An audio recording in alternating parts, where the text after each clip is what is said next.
Atlanta News First presents After the Storm.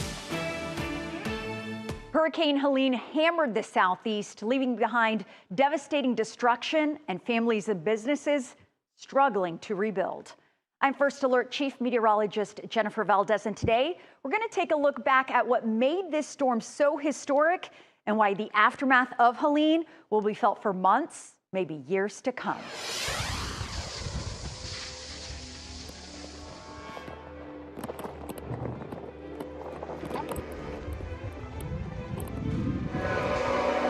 Hurricane Helene was a catastrophic storm that made landfall September 26, 2024, late in the evening at 11:10 p.m. It made landfall just about 10 miles west-southwest of Perry, Florida, in the Big Bend area of Florida. And it was a catastrophic Category 4 hurricane with 140-mile-an-hour winds. Here's a little bit on the history of Helene as it approached the Florida coast and eventually impacted much of the southeast. Originally formed in the far southwestern portion of the Caribbean on September 22nd, and then it did intensify as it approached the Yucatan Peninsula, becoming a tropical storm as it stayed just offshore of the Yucatan in places like Cozumel and Cancun, Mexico, and then strengthened very quickly as it moved over the very warm waters of the Gulf of Mexico.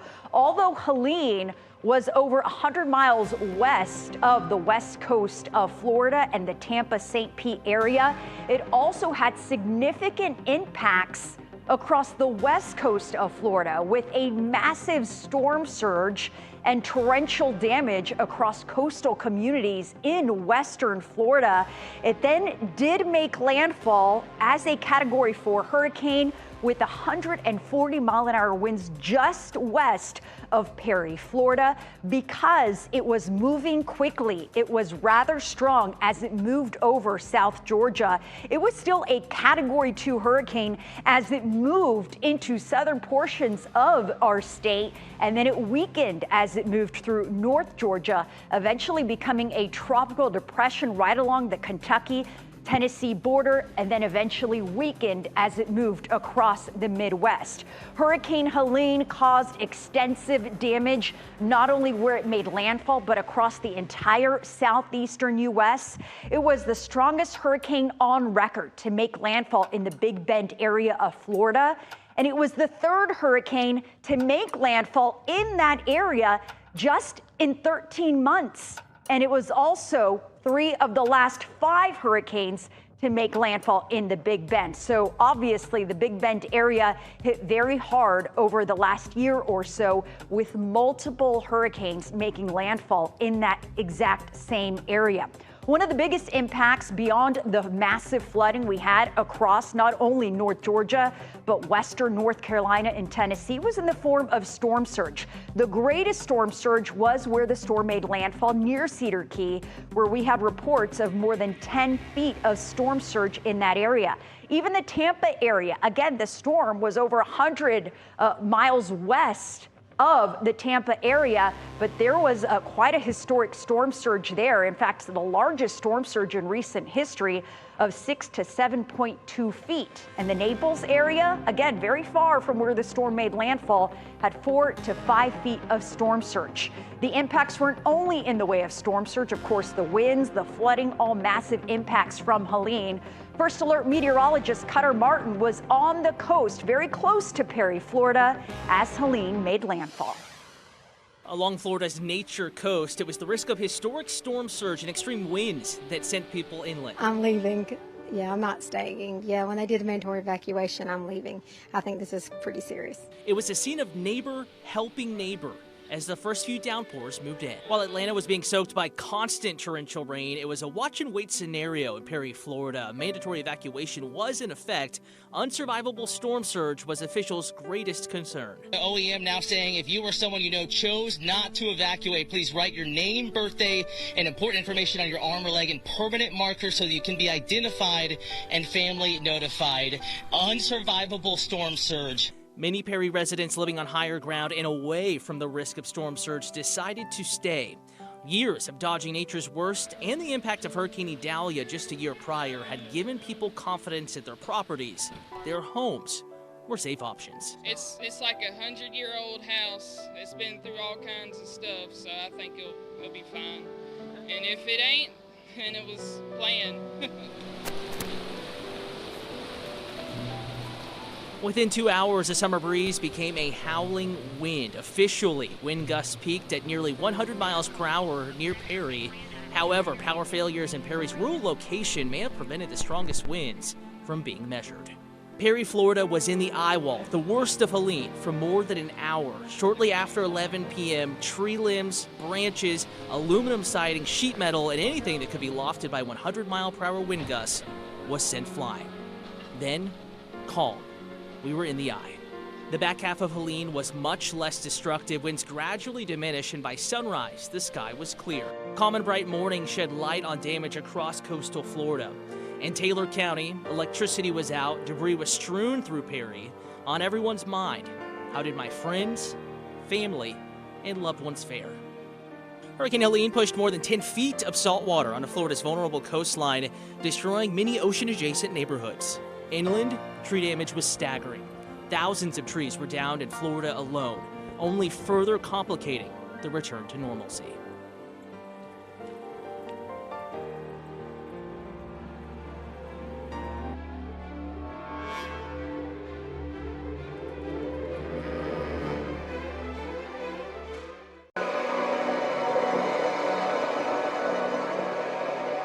Hurricane Helene's biggest impacts in North Georgia came in the form of rain and subsequent flooding. First Alert meteorologist Rodney Harris has more on how much rain Helene brought to North Georgia. Helene produced an incredible amount of rain for us in North Georgia, by far the biggest impact that we saw. But what you may not remember was the fact that Helene actually had a little bit of help. So I want to take you back to landfall. This was Thursday night, September the 26th, a major hurricane along the Big Bend region of Florida. But our rain actually started an entire day earlier than that, and it had nothing to do with Helene. It was this front that was moving into North Georgia that started our rain that Wednesday afternoon, and this was no ordinary front. We picked up more than 3 inches of rain on Wednesday alone just because of this front. Helene's still in the southern Gulf of Mexico at this point. Now let's fast forward to Thursday. Helene's a little bit closer, and now we have the moisture from Helene that's combining with this front to produce even more rain. More than 4 inches of rain fell on Thursday alone in the city of Atlanta, and that was a single-day rain record for Atlanta. So now let's fast forward to Friday. Helene is now tracking through North Georgia. It weakens to a tropical storm, but it's still strong enough to produce an additional 3+ inches of rain. So now we have 3 days of all of this rain. And when you take all of those rain totals and combine them, that's how we came up with this 11+ inches of rain in just 48 hours, which was the entire event. That was an all-time record for the city of Atlanta. The only time we came even close was back in the 1800s. So it was a 100-year record that was broken all because of Helene. That's not the kind of record that we want broken, and that is also not the only impact that we saw from Helene. It was a lot more than just the rain, and First Alert meteorologist Ella Dorsey now takes a look at those other impacts, not only in North Georgia, but throughout the entire state because of Helene. Hurricane Helene brought vast devastation across the entire state of Georgia. But South Georgia was hit particularly hard with extremely strong winds that caused major impacts that lasted for weeks. Hurricane Helene hit the state of Georgia hard in the early morning hours of September 27th. It was an abnormally fast storm with a very large wind field, meaning areas far inland in Georgia experienced hurricane-force winds. Valdosta in South Georgia was hit with nearly Category 2 force winds around 95 miles per hour. Valdosta State University closed its campus to 11,000 students for over a week. In Augusta, a city in East Georgia more than 300 miles from where Helene made landfall, they experienced winds of Category 1 strength above 80 miles per hour. 2 of the main hospitals in the city operated on emergency power for days, only able to complete emergency surgeries. Savannah was hit with winds upward of 80 miles per hour, causing a roof to collapse on a historic building downtown. In total, more than 1 million Georgians lost power from Helene, and many rural areas in South Georgia waited more than 2 weeks before power was restored. Helene severely damaged Georgia's crops and farming operations, including poultry houses, nut trees, and even timber. All in all, 17 Georgians lost their lives from Hurricane Helene. Governor Kemp said it well. From a statewide perspective, this storm spared no one. This was a massive storm. Even though it may not been the highest category numbered hurricane that has hit, a place like Florida and then blown into Georgia like Michael did, we know it's one of the widest wind fields ever in the Atlantic, which made it a statewide event for us here in Georgia. So we got a lot of work to do. It's just heartbreaking, guys, I'm telling you.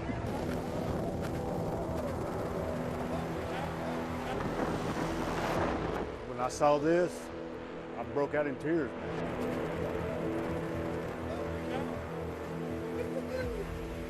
Everybody was impacted in some way. We've heard a lot so far about Helene's historic impact in the United States. One of the things that made it such a devastating storm, aside from its intensity, was its track, an unusual one for a tropical system. Here's a look at all the hurricane and tropical storm tracks that made landfall in Florida near where Helene did in the past 100 years. Notice how so many of them take this hard turn to the east along South Georgia and the Atlantic coast and then out into the Atlantic. That is not what Helene did. This storm paralleled the Florida coast, bringing a big surge in coastal flooding to places like Sarasota and Tampa, and it then brought an even higher surge and damaging wind to its landfall location near Perry. As it ripped through South and part of Middle Georgia, it brought deadly tornadoes and widespread wind damage, leading to long-lasting power outages in places like Augusta. A due north, then northwest track meant bad news for part of South Carolina, and especially western North Carolina, which saw incredible wind damage and catastrophic flooding that wiped out some towns. Even eastern Tennessee and part of western Virginia was hit extremely hard with rain and wind as the storm slowly weakened. Eventually, the storm spun down over northern Tennessee, but not before leaving a trail of destruction. As we've heard, Helene's impact in North Georgia was also historic, mainly due to record rainfall and flooding with some gusty winds as the storm passed. Why did we get so much rain? It has to do with the unique weather setup that brought Helene along its unusual track. A large and nearly stationary upper-level trough enticed the storm to travel north. With high pressure off the southeastern U.S. coast, the trough was able to tap into the moisture from Helene more than a day before the storm actually passed by. And the setup also allowed the storm to stay stronger for longer as it moved inland. Usually, this trough of low pressure is moving east, and that steers the storms to the east, but also weakens the northwestern part of the storm that had such a big impact in our area. In the end, all of this added up to one for the record books.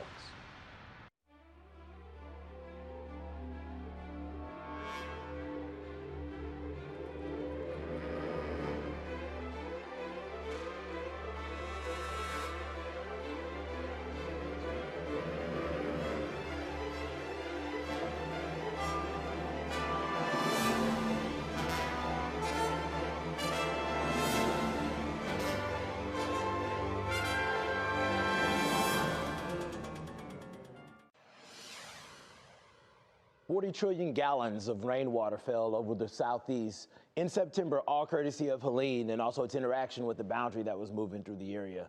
It led to a lot of images like this, but whenever you really think about the gravity of how much water that is, that could literally fill 60 million Olympic-sized swimming pools. No matter where you live, how much warning you have ahead of time, nothing can prepare you for that force of Mother Nature. It literally turns streets into creeks, rivers, and streams. And unfortunately, this is going to be something that these folks are going to be dealing with not only for weeks and months to come, but likely years and decades as some of the landscape was shifted. Some of the interstates were messed up, bridges were taken out, dams were over-toppled. And that's all because of the amount of water that we had in a very short period of time. We're talking about picking up over 11 inches of rain in Waynesville. Folks in Asheville picking up nearly 14 inches of rain. 1.5 feet close in places like Mountain Home, Davidson River. And then we picked up over 20 inches in Hendersonville. 31 inches almost in Busick. So with all of this water coming down really fast within a day and a half to nearly 2 days, this water has to go somewhere. And unfortunately, it carved its way through towns and changing folks' future for generations to come.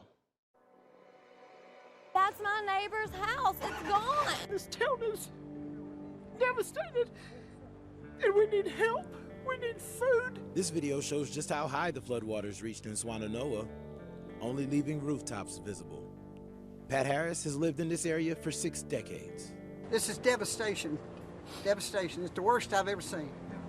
And I'm 80 years old. The raging floodwaters were so strong they wedged this car into the side of a house. I've lost everything, pretty much. Just, these few items, it's all gone. You can see it come through here like a river. Over in Asheville, a mother, Megan Dry, watched as her 7-year-old son Micah and her parents got swept away into the flood. All of them were stranded on their roof when it collapsed in the water. Only Megan was rescued. Catastrophic flooding cut off roadways, power lines, and cell service, isolating residents. 20 miles to the north, in the town of Marshall, Mayor Aaron Haley fears that the cleanup could take years. Once all the water gets out of here and all the power gets restored, then we'll really be able to start a building process back. Everything he worked so hard for, destroyed. It's hard. It's flooded before. It's gotten up to our bank and everything, and it's never been that bad. While this storm produced extensive damage throughout the Southeast, the greatest number of fatalities occurred in North Carolina. As of last week, officials have the death toll officially at 97. In the studio, Patrick Pete, Atlanta News First. This season clearly has been an active one, and that was predicted back in May by the National Oceanic and Atmospheric Administration, also known as NOAA, giving the 2024 hurricane season an 85% chance of an above average season. And as of late October, we have had an above average season with 15 named storms so far, the average 14. When it comes to hurricanes, we've had 10, the average is 7, and major hurricanes, category 3 or stronger, we've had 4, with the average being 3 major hurricanes in a normal hurricane season. Something interesting about the major hurricanes, when it comes to the Gulf, clearly that has been a very active basin so far for this hurricane season. 2 storms have made landfall along our Gulf Coast states here, being Milton and Helene. That has only happened 2 other times in the last 7 years, where we've had 2 major hurricanes make landfall along the Gulf Coast here. That was in 2020 and in 2017 with storms like Harvey, Zeta, Laura, and Irma. Now, we aren't immune to above average seasons. We've had a handful in the last 5 years. In fact, in the last 5 years, only 1 year has been an average season. That was in 2022, when we had 14 named storms. In 2023, we had 20. 2020, a very hyperactive season. That was in fact the record in terms of number of storms. We had 30, and in 2019, 19 named storms. And again, as of late October, we have had an above average season, so just add it to the list. Hurricane names, Patty and Raphael are next on the list after Oscar. Again, as of late October, this is what we've been able to cross off the list. And we will be looking for potentially Patty and Raphael to form, as activity will continue in the Caribbean. The Caribbean water's still plenty warm to encourage tropical development, and we have been watching a couple of disturbances as of the end of the month of October that could develop into potentially tropical depressions or tropical storms. It does look like our activity here in the lower 48 will promote keeping these storms away from the lower 48. We'll start to get in a more active fall pattern where cold fronts will start to move through, and it does look like that will keep any threat to the United States away. So regardless of development right now, it doesn't look like we have any threat to the United States. And of course, important to note that we will be tracking the tropics until hurricane season ends on November 30th. During Hurricane Helene, we were sending constant updates on Helene's strength and very latest track via the First Alert Weather app. Hurricane season, unfortunately, is not over yet. So make sure you download the First Alert Weather app so you will stay informed of any changes and any storms or new storms that may develop. I'm Chief Meteorologist Jennifer Valdez.